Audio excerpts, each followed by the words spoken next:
কুরবানি একটি আবশ্যকীয় বিধান। অনেকে কুরবানির ক্ষেত্রে বলে থাকি যে কুরবানি না করলেও কোনো সমস্যা নেই। ইদানিংকালে অনেকের মুখে এই ধরনের কথা শোনা যায় কুরবানির ব্যাপারে। অনেকের কৌতূহল যে আসলে কুরবানির বিধানটা কোরআন দ্বারা প্রমাণিত কিনা এবং কুরবানিটা মুসলিম উম্মার জন্য জরুরি কোনো ইবাদত কিনা। আজকের আলোচনায় আমি এই বিষয়টা ক্লিয়ার করার চেষ্টা করব। সূরা আল কাউসার একটা পরিচিত সূরা, আমাদের সকলের কাছে আমরা জানি, ছোট্ট একটি সূরা। এই সূরার ভিতর আল্লাহ সুবহানাহু ওয়া তাআলা স্পষ্টভাবে উল্লেখ করেন ফাসাল্লি লিরাব্বিকা ওয়ানহার। মুফাসসিরিনে কিরাম এই আয়াতের ব্যাখ্যায় লিখেছেন ফাসাল্লি সলাতুল ঈদ ওয়ানহার আই ওয়ানহারিল বুদনা।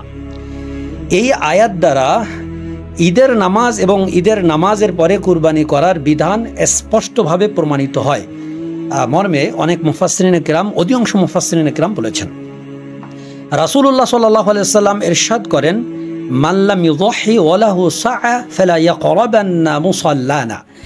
যে ব্যক্তির সক্ষমতা থাকার পরেও কুরবানি না করে সে যেন ঈদগাহেও না যায়।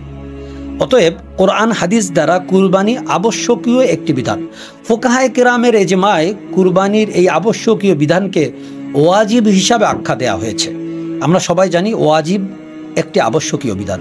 অতএব কুরবানি না করলে কোনো সমস্যা নেই, কুরবানি করা যাবে না এরকম বলার কোনো সুযোগ নেই। তবে কুরবানি কারা করবে? কুরবানি সক্ষম ব্যক্তিরা করবে। এখানে সক্ষম দ্বারা অর্থনৈতিকভাবে সক্ষম, নেশাব পরিমাণ মালের মালিক যারা, তারা করবে। কখন? কুরবানির যে ঈদুল আজহার 10, 11, 12 এই 3 দিনের ভিতরে যারা সক্ষমতা রাখবে, সেই সক্ষমতাটা একটু ক্লিয়ার হওয়া দরকার।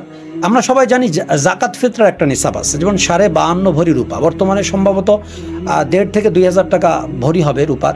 সেক্ষেত্রে আপনার 75 থেকে 1 লাখ টাকা এর ভিতরে নিসাব থাকবে। এই পরিমাণ সম্পদের মালিক, সব কিছুর মূল্য হিসাব করে যদি এই পরিমাণ সম্পদের মালিক কেউ, তার উপরে কুরবানি ওয়াজিব।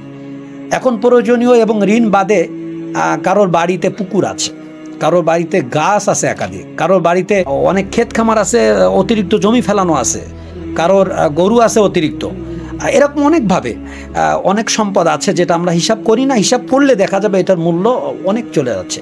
তো প্রয়োজনীয় মানে জীবিকা নির্বাহের জন্য প্রয়োজনীয় যেই সম্পদ, এটা বাদে এবং ঋণ বাদে যদি ওই নেশাব পরিমাণ মালের মালিক হয় কেউ ওই 3 দিনের মধ্যে, তার উপরে কুরবানি ওয়াজিব। সুতরাং আমরা খেয়াল রাখবো আমাদের উপর কুরবানি ওয়াজিব হয়েছে কিনা। কুরবানি এটা ব্যক্তি বিশেষ ওয়াজিব হয়, এক পরিবারে একাধিক ব্যক্তিরও ওয়াজিব হতে পারে। অবশ্যই এই ব্যাপারে যদিও কোনো কোনো রেওয়ায়েত থেকে পাওয়া যায় একটা পরিবারের জন্য একটা প্রাণী, আস্ত একটা প্রাণী যথেষ্ট।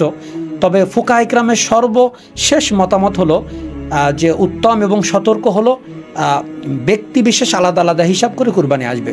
অতএব আমাদের ফ্যামিলিতে যদি আয় ইনকাম, মাথাপিছু আয় ইনকাম প্রত্যেকের হিসাব নিকাশ আলাদা হয়, সেক্ষেত্রে আলাদা আলাদা কুরবানি করা হবে। এবং যদি প্রত্যেকের আয় এক জায়গায় হয়, এক্ষেত্রে মাথা আলাদা হলেও যেহেতু ইনকাম এক জায়গায় একটা ফান্ড, সেক্ষেত্রে কুরবানি একটা দিলেও হবে। ফুকাহায়ে কেরামের এটাই মতামত। এই দিকে খেয়াল রেখে আমরা কুরবানি এই বিধানটাকে বাস্তবায়ন করার চেষ্টা করব। যেই ফ্যামিলিতে, যেই পরিবারে, যেই ব্যক্তিদের উপরে কুরবানি ওয়াজিব, আমরা অবশ্যই কুরবানি করব। সবাই ভালো থাকবেন, কুরবানি করার চেষ্টা করবেন।